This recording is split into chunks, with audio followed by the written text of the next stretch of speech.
2020, the company files for Chapter 15. I'm familiar with Chapter 11, here in the U.S. Is Chapter 15 tantamount to the same thing? Can you just explain that and a little bit about what happened or sort of like how you've come back from that?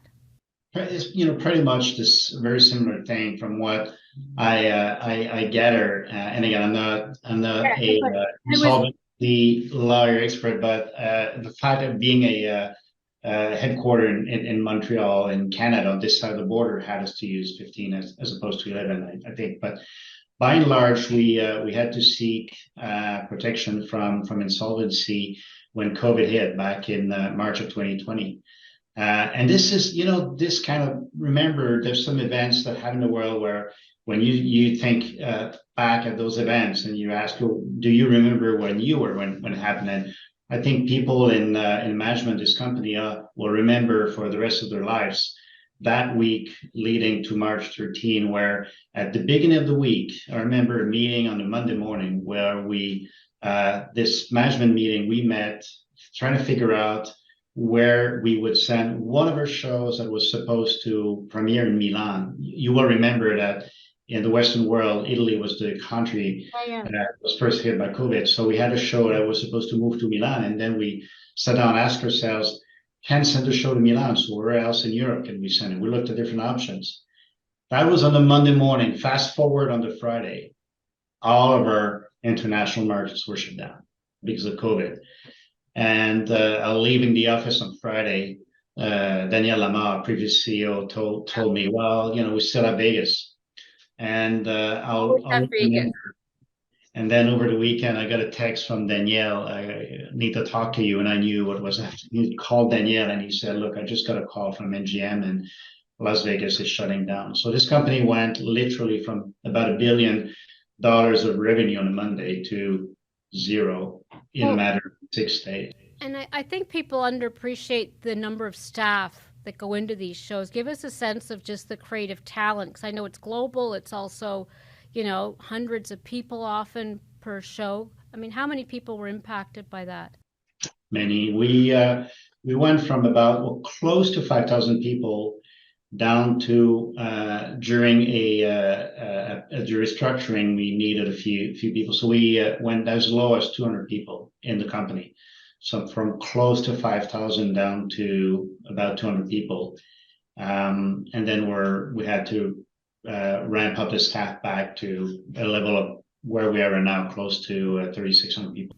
It's interesting, Stéphane, because I certainly am familiar with how a lot of retail companies and others really transformed during the pandemic, through digitization, et cetera. How does a creative company like Cirque du Soleil, what does the transformation look like when it is such a, resource intensive live event operation? What's different now than 2020?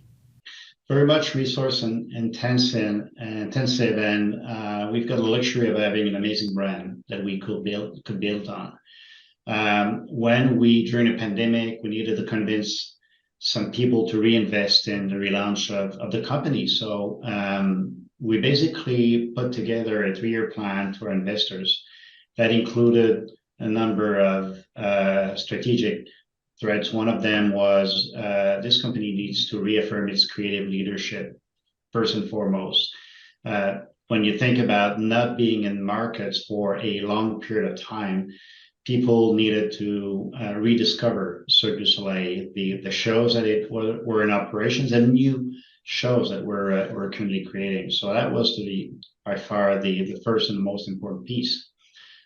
We thought, well, during the pandemic, a lot of people changed the way we've interacted with entertainment. Mm. Quite frankly, I don't think my mother used Netflix a lot before COVID, but now she knows everything about Netflix and the equivalent. And so it made us think about the importance of connecting with the public and our audience. And so that was the second important strategic pillar, and it relates to providing people with a much richer connection and experience, both at our shows physically as well as before and after the shows.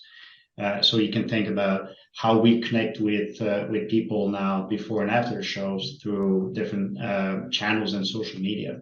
I know that one of your first moves was to reduce the headcount, like a very good, finance background in Montreal, in favor of a different structure. Why was that? I mean, obviously, I'm not sure if there was a lot of fat to cut, but it sounds like it's more of a philosophical decision as opposed to a financial one. When COVID hit, I guess this company went into survival mode. And so we had no other options but to downsize significantly our staffing. As I was saying earlier, we went from operating over 40 shows to none, and so we had to move into that survival mode. And unfortunately, first we asked people to stay with the company, but without being able to pay them. So then we furloughed a few people for a period of time, and then we needed to go through the restructuring and terminate a lot of our employees. And that included letting a lot of people go on our shows, but as well as the headquarters